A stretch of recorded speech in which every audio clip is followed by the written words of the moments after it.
Hello everyone, once again welcome to this channel government job vision. आज हम इस video में आपको यूपीएससी सी सेट के पेपर में आए हुए कुछ सेलेक्टिव क्वेश्चन सेलेक्ट किए हैं, जिसमें आपको कैसे इन सब क्वेश्चनों कैसे डायरेक्ट मेथड या शॉर्ट ट्रिक मेथड अप्लाई करते हैं, कौन सा शॉर्ट ट्रिक मेथड अप्लाई होता है इन क्वेश्चनों पर, आपको इस वीडियो में वही सिखाने वाले हैं, जिससे आपका जो आंसर है विद इन 10 सेकेंड के अंदर आपको मिल जाता है, जिससे आपका जो सी सेट का पेपर है, जो कि सी सेट का पेपर बहुत ही लेंदी होता है और इस समय बहुत ही सी सेट का पेपर टफ बनते जा रहा है, जिससे आपका बहुत सारे स्टूडेंट हैं जो सी सेट के पेपर क्वालिफाई नहीं कर पा रहे हैं, जीएस पेपर क्वालिफाई करते हो, इसलिए आपको बहुत सीरियसली सी सेट के पेपर लेना है, क्योंकि अब इसका लेवल बदल चुका है और आपको सीरियसली इसके लिए पढ़ाई करना पड़ेगा।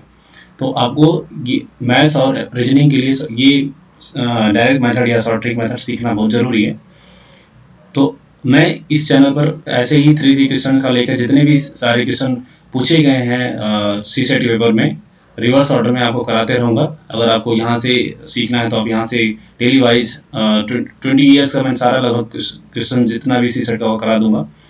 और जिन कैंडिडेट को अगर सी सेट थोड़ा भी मतलब सही नहीं है, उनका सी सेट ज़्यादा प्रॉब्लम क्रिएट कर रहा है, तो उनके लिए मैं लाइव क्लासेस जल्दी स्टार्ट करने वाला, विद इन अ वीक जल्दी स्टार्ट करूंगा। और कहाँ पे कैसे आपको लाइव क्लासेस मिलेगी, मैं आपको वीडियो के माध्यम से अपडेट कर दूंगा। ये सी सेट का जो लाइव क्लासेस होगा वो 45 डेज के अराउंड टारगेट रखा गया कि 45 डेज में कंप्लीट करा दिया जाएगा। और ये फर्स्ट डे से स्टार्ट होगा तो 45 डे कंटिन्यू चलेगा, जिसमें आपको मैं लाइव आपसे इंटरेक्ट करूंगा। आपको जो भी आपको क्वेरीज वहाँ पे क्लियर नहीं होगा, मैं वहीं पे आपको सोल्यूशन देता रहूँगा, मतलब आपका जो भी क्वेरीज होगा वहीं क्लियर करते रहूँगा।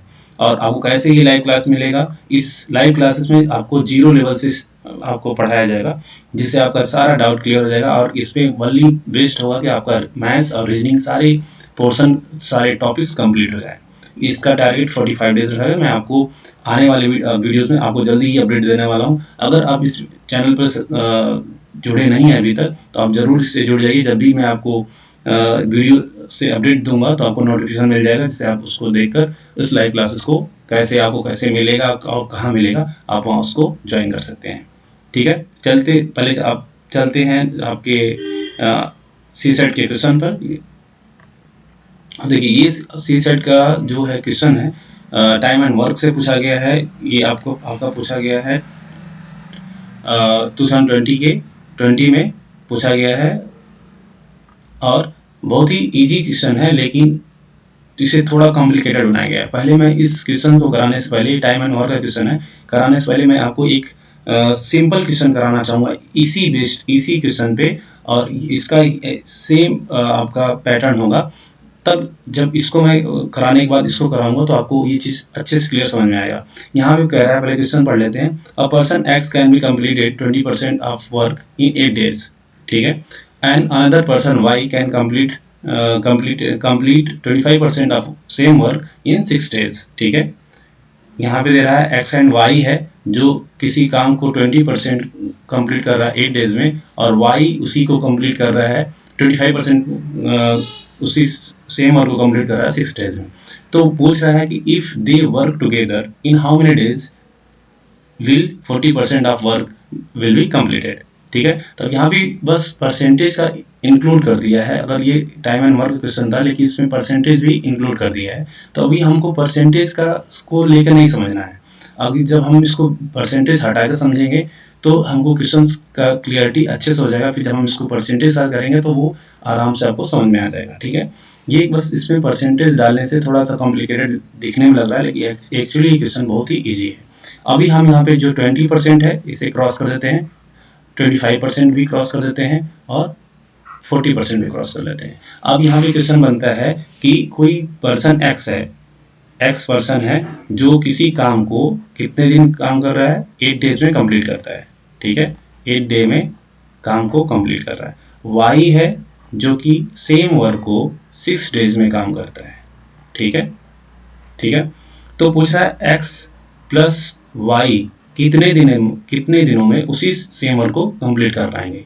जब भी कभी एक्स का दे एक्स और दो के लिए ऐसे पूछे, एक्स का दे और वाई का दे, और एक्स एंड वाई का पूछे, तो आपको एक सिंपल ट्रिक है, प्रोडक्ट अपॉन सम।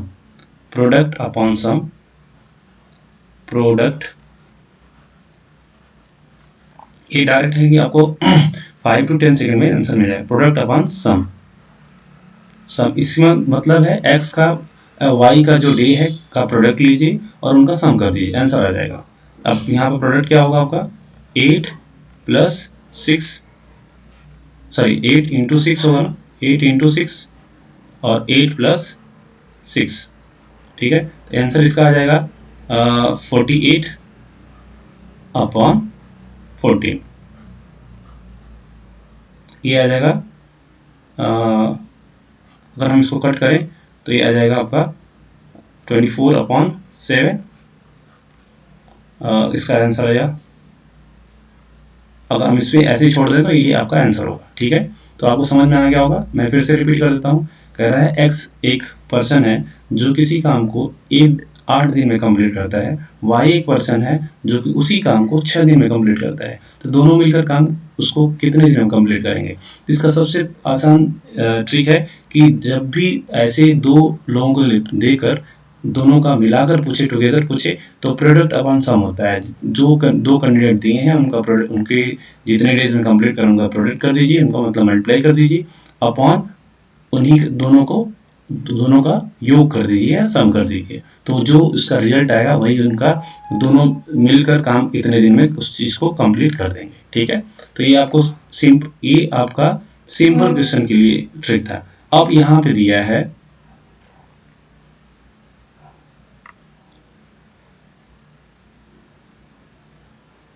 आपको दिया है, हम यहाँ पे मिटा देते हैं। अब यहाँ पे पूछ रहा है कि कह रहा है कि 20%, अब यहाँ पे परसेंटेज इंक्लूड कर दिया है। कह रहा है कि x जो है कंप्लीट कर रहा है 20% 8 डेज में। अब यहाँ पे हमको 20% को 100% बनाना पड़ेगा। ये जो जितने परसेंट है 20% या 25% और ये 40% को तो लास्ट में हम कैलकुलेट कर लेंगे। अब 20 और 45 को हमको, सॉरी 25 को 100% में कन्वर्ट करना पड़ेगा। x कह रहा है x जो है कितना परसेंट, 20% कंप्लीट कर रहा है 8 डेज में। तो 100% कितने दिन काम करेगा। अगर 20 को 100 बनाना है तो 5 से मल्टीप्लाई करना पड़ेगा, इसे 5 से मल्टीप्लाई करना पड़ेगा। तो ये अगर हम 5 से मल्टीप्लाई करते हैं 100% हो जाएगा। तो इसी तरह 8 डेज में कंप्लीट कर रहा है तो 8 में कितना का मल्टीप्लाई करेंगे 5 का, तो ये जाएगा आपका 40 डेज, ठीक है। ये 40 डेज आ जाएगा। इसी तरह y का भी निकालना है। y का कितना है 25%। 25% को 100% बनाने के लिए कितने से मल्टीप्लाई करना पड़ेगा, मल्टीप्लाई बाई 4, ठीक है। तो इस तरह ये आ जाएगा आपका। ये कितने दिन में कर रहा है, ये 6 डेज में कंप्लीट कर रहा था। तो 6 इंटू 4 ये आ जाएगा आपका 24 डेज, ठीक है। अब दोनों कंप्लीट हो चुका है। अब हमको लगा देना है प्रोडक्ट रूल, लगा देना है प्रोडक्ट अपॉन सम। तो ये आपका आंसर होगा प्रोडक्ट अपॉन सम। क्योंकि a प्लस बी का पूछ रहा है तो अब दोनों को मल्टीप्लाई करें 40 इंटू 24 अपॉन 40 प्लस 24। तो इसे कैलकुलेट करेंगे तो ये आपका आ जाएगा 15 डेज। क्योंकि मुझे आंसर याद है तो इसका अगर हम कैलकुलेट करेंगे तो 15 डेज आएगा। तो इससे ये पता चल गया कि a प्लस बी जो है x प्लस वाई,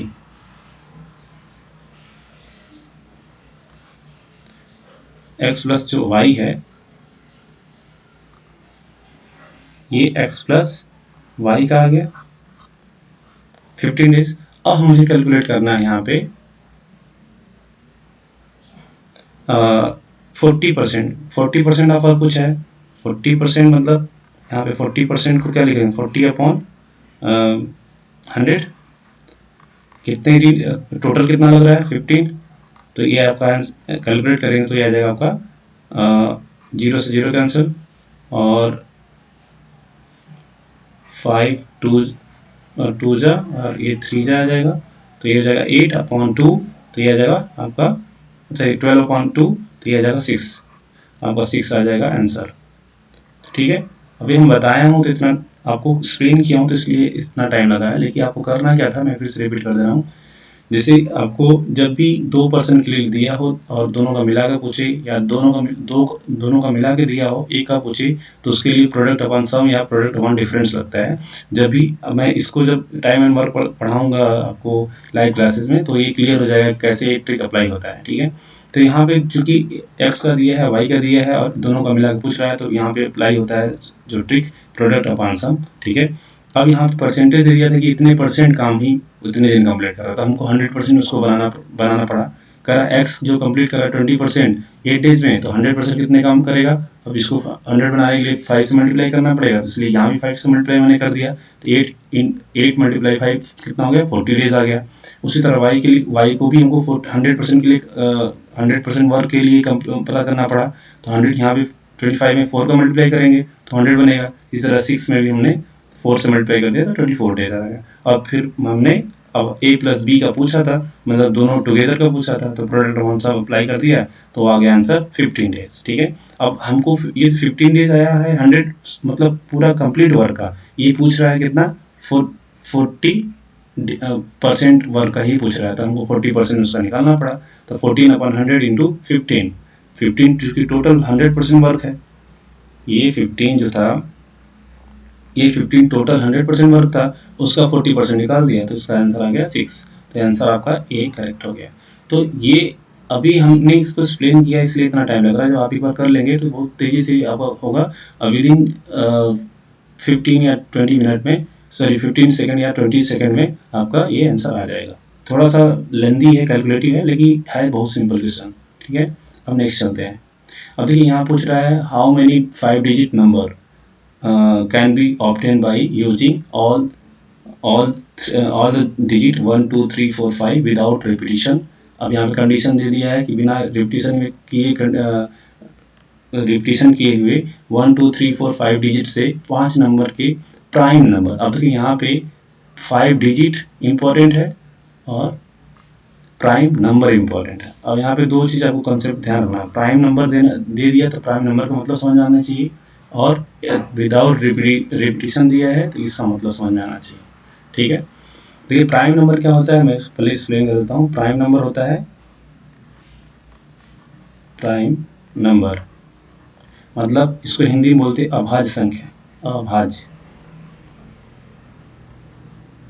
ठीक है, अभाज्य वे नंबर जो केवल 1 और स्वयं से डिवाइड हो या विभाजित हो, जिससे रिमाइंडर 0 है, वो प्राइम नंबर कहलाता है। जैसे मैं बोलूँ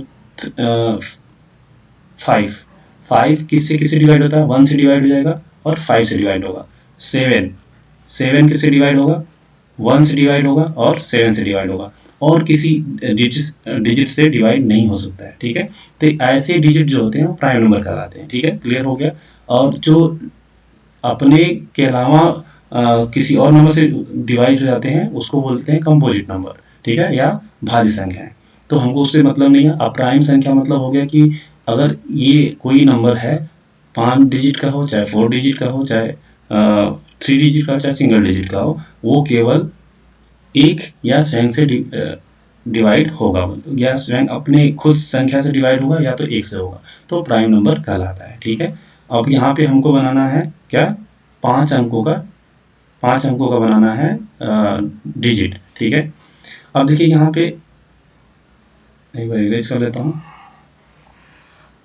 अब देखिए यहाँ 5 डिजिट का पहले हम थोड़ा कॉन्सेप्ट समझते हैं कि भाई कितने कितने अंक दिया है। अब देखिए वह अंक आपका जो दिया है डिजिट 1 2 3 4 5, अब यहीं पे आपका आंसर छुपा हुआ है। अगर हम इन सभी डिजिट का अगर हम योग करें या सम करें, तो देखिए 1 प्लस 2 प्लस 3 प्लस 4 प्लस 5, इसका आंसर कितना आएगा, 1 2 3 हो जाए, 3 3 6 होता है, 6 और 4 10, और 10 प्लस 5 15 आ गया आंसर।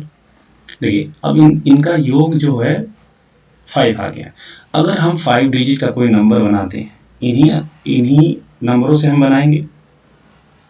अब यहाँ पे जो हमने थर्ड या फोर्थ क्लास में पढ़ा था कि अगर कैसे किसी को पता करना है कि ये अंक कितने से डिवाइड हो, जैसे 2 का रूल होता है कि वन से इकाई की पोजीशन पे 2 4 6 8 0 रहता है, तो 2 से डिवाइड पता चलता है कि ये कितना भी संख्या बड़ा क्यों ना हो वो 2 से डिवाइड। इसी तरह 3 के लिए होता है कि सभी अंकों का योग जो होता है, अगर 3 के टेबल में आ रहा है तो वो 3 से डिवाइड होता है। अब यहाँ पे आ गया इनका योग अंकों से जो बनेगा, किसी भी कोई भी डिजिट बनेगा तो इन्हीं अंकों से बनेगा, और इनका अंक आ गया 15।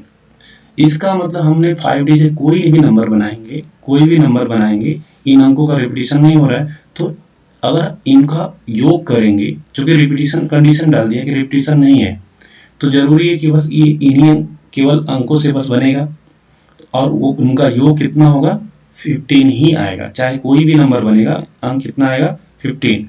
अगर उनका योग 15 आ गया, इसका मतलब वो 3 से क्या है, डिविजिबल है। अगर हम मान लेते हैं यहाँ पे 3 4 5 1 2 ले लिए, अब हमने रैंडम ले लिया, अब इसका योग करेंगे तो कितना आएगा 15 आएगा। या यहाँ पे मान लेते हैं 1 2 3 4 5, इसका भी योग कितना आएगा 15 आएगा। तो इसे अब ये 15 आ गया, इसका मतलब ये डिजिट ए भी डिजिट 3 से डिविजिबल है, ए भी डिविजिबल है, तो कोई भी डिजिट बनाएंगे वो 3 से डिविजिबल होगा। इसका मतलब 3 से डिविजिबल हो गया, तो इसका मतलब वो प्राइम नंबर अब कोई बचा ही नहीं, क्योंकि प्राइम नंबर का कंडीशन होता है कि अपने से या एक से या अपने से डिविजिबल होगा तो भी प्राइम नंबर कहलाएगा। इसका मतलब कोई प्राइम नंबर हमको नहीं मिलेगा जो कि केवल अपने से या एक से डिविजिबल हो। इसका आंसर हो जाएगा फिर 0। ठीक है, तो ये यहाँ पे बस थोड़ा सा ध्यान देने वाली बात थी कि प्राइम नंबर क्या होता है, और विदाउट रिपीटेशन उनका योग अगर आ रहा है, तो अगर यहाँ पे लिख देता विदाउट रिपीटेशन अलाउ कर देता, तो अभी जरूरी नहीं है कंडीशन की 15 ही आएगा, क्योंकि मान लीजिए 5 5 5 5 5 आ गया या 1 कर दिया, तो वो 3 के टेबल जरूरी नहीं कि उनका योग 3 के टेबल में ही आए। ठीक है, तो वहाँ पे कंडीशन बदल गई, यहाँ पे दिया है विदाउट रिपीटेशन, मतलब आपको रिपीटेशन नहीं करना है। तो बहुत ही सिंपल क्वेश्चन था, बस यहाँ से आपको जो हमने पढ़ा है कि 2 के क्या रूल होता है, कैसे पता चलेगा कि ये 2 से डिविजिबल है या 3 से डिविजिबल है या 4 से डिविजिबल, वही रूल अप्लाई यहाँ पे करना था, और प्राइम नंबर के बारे में थोड़ा बेसिक नॉलेज रखना था, बस ये आपका आंसर हो गया। इसी तरह नेक्स्ट क्वेश्चन है आपका, how many different sum can be formed with the denomination of 15 rupees 50 rupees 100 rupees 200 rupees 500 rupees and 200 rupees taking at least। और देखिए यहाँ पे बात कर रहा है taking at least कम से कम 3 डोमिनेशन जो होंगे नोट्स होंगे, उनको लेकर कितने सम बनाए जा सकते हैं एट ए टाइम, एक टाइम पर। तो बहुत ही सिंपल, एटलीस्ट बोल दिया 3, मतलब 3 तो हमको लेना है, 3 भी ले सकते हैं, 4 भी ले सकते हैं, और 5, जो कि नोट कितने हैं हमारे 1 2 3 4 5 नोट है, मतलब 3 ले सकते हैं, 4 ले सकते हैं, 5, लेकिन 2 नहीं ले सकते हैं, 1 नहीं ले सकते हैं। क्यों? क्योंकि एटलीस्ट बोल दिया। अब देखिए यहाँ पे ये आपका जो क्वेश्चन है कॉम्बिनेशन से, कॉम्बिनेशन परम्यूटेशन कॉम्बिनेशन से क्वेश्चन है। ठीक है, अब हमको कैसे पता चला कि कॉम्बिनेशन है, चूंकि यहाँ पे अरेंजमेंट नहीं पूछा है, सिलेक्शन पूछा है। जब सिलेक्शन पूछता है, जब हम परम्यूटेशन पढ़ाएंगे तो उसमें ये क्लियर हो जाएगा, तो वहां पे कॉम्बिनेशन अप्लाई होता है। जब अरेंजमेंट पूछे, ठीक है, तो वहां पे परम्यूटेशन अप्लाई होता है। ठीक है, तो ये कॉन्सेप्ट रखिए, जब भी सिलेक्शन आपसे पूछेगा तो आपको वहां पे कॉम्बिनेशन अप्लाई करना है, जब अरेंजमेंट पूछेगा तो आपको वहां पे परम्यूटेशन अप्लाई करना है। ठीक है, अब देखिए यहाँ पे चूंकि सिलेक्शन पूछा है तो एटलीस्ट मतलब टोटल कितना है 5 है, 5 पहले हमको 3 के लिए अप्लाई करना है, तो 5C3। अब ये एक हमारा सम बन जाएगा, प्लस अब एक 4 से बनेगा तो 5C4 बनेगा, प्लस 5C5 बनेगा। अब इनको हम निकालें, कितना आंसर आएगा, ये आपका आ जाएगा। अब तो ये 5C3 के हल करने का ये होता है, कॉम्बिनेशन कैसे हल करते हैं, 5 फैक्टोरियल अपॉन n, जो ये n होता है इसको n मानेंगे, इसको r मानेंगे। ठीक है, तो n minus 1 n minus r कितना होगा 5 माइनस 3 मतलब कितना आएगा 2 फैक्टोरियल, और ये आएगा, और फिर r फैक्टोरियल होता है मतलब 3 फैक्टोरियल। ठीक है, अब इसका फॉर्मूला भी लिख दे रहे हैं, n factorial upon r factorial या and n minus r factorial. ठीक है, ये अब होता है, तो ये इसका आंसर कितना आ जाएगा, इसका आंसर आ जाएगा 5 इंटू 4 अपॉन 2, तो ये आ जाएगा 2 कट हो जाएगा, आएगा 10, तो ये इसका आंसर हो गया 10। इसका आ जाएगा आपका 5, इसको कैलकुलेट 5 आएगा, इसका आएगा 1, टोटल मिलके कितना आ गया 16। अब हमको देखना 16 आंसर है यहाँ पे, तो आंसर 16 हो जाएगा। ठीक है, तो ये था बेसिक कंसेप्ट, इसमें कंसेप्ट कुछ भी नहीं था, बस हमको पहचानना था क्या क्वेश्चन में बोल रहा है और कैसे हमको उसको सॉल्व करना है। तो इसी तरह इस चैनल पे मैं आपको 3 का क्वेश्चन सेलेक्ट करूंगा और उस पर कैसे ट्रिक अप्लाई होता है, कैसे आपको क्वेश्चंस को अप्रोच कर रखना है, कैसे अप्रोच करके उसको सॉल्व करना है, जिससे आपका सम जो टाइम है रिड्यूस होए और जल्दी से इस क्वेश्चन का आंसर मिले और आपको कॉन्फिडेंस बिल्डअप करे, क्योंकि सीसेट का पेपर इतना टफ हो रहा है कि इसमें बहुत सारे साइंस और नॉन साइंस बैकग्राउंड के जो कैंडिडेट हैं वो उसके डिस्क्वालीफाई कर जा रहे हैं या क्वालिफाई इस पेपर क्वालिफाई नहीं कर पा रहे हैं। जो GS1 है आपका सॉरी पेपर 1 है, उसमें अच्छे मार्क्स होते हुए भी यहाँ पे क्वालिफाई नहीं कर पा रहे हैं, तो उनको पूरा 1 साल का लॉस हो रहा है, क्योंकि 2 साल से पेपर काफ़ी UPSC ने सीसेट का बदल दिया है और बहुत टफ होते जा रहा है। इसलिए आपको मैथ्स और रीजनिंग पे काफ़ी डिपेंड होकर आपको चलना है, क्योंकि जो आपका इंग्लिश और कॉम्प्रिहेंशन का क्वेश्चन होता है उस पर आपका कॉन्फिडेंस बिल्डअप हो ही नहीं सकता है, आपको पता नहीं होगा कि आपने सही किया है गलत किया है। इससे आपको हमेशा आपके माइंड में जो आपका कॉन्फिडेंस है हमेशा आपको परेशान करेगा। इसलिए आपको मैथ्स और साइंस को सीखना जरूरी है। अगर आपका लेवल सही है तो आप यहाँ से सीख सकते हैं, अगर आपका लेवल 0 है तो उस लाइव क्लासेस को जरूर ज्वाइन करिएगा, जिससे आपका जो लेवल है एक अच्छे इस UPSC सीसेट के लेवल पर बन जाएगा और आपको आराम से आपको जो सीसेट का पेपर है क्वालिफाई हो जाएगा। ठीक है, फिर मिलते हैं नेक्स्ट वीडियो में अच्छे क्वेश्चनों के साथ। मेरा टारगेट है कि इस चैनल पर आपको 3 करके जितने भी सारे क्वेश्चन पूछे गए हैं सीसेट में इंपॉर्टेंट, आपको ट्रिक वाइज आपको बता दूं। ठीक है, आपको इसी तरह आपको कंटिन्यू वीडियो मिलती रहेगी। अगर आपको ये वीडियो अच्छी लगी तो इस वीडियो को जरूर लाइक कीजिएगा। आपको कोई सजेशन है, क्वेरीज है तो आप मुझसे कमेंट बॉक्स में जरूर पूछिएगा और इस चैनल से जरूर जुड़िएगा। Thank you so much. ऐसे देखते रहिए गवर्नमेंट जॉब।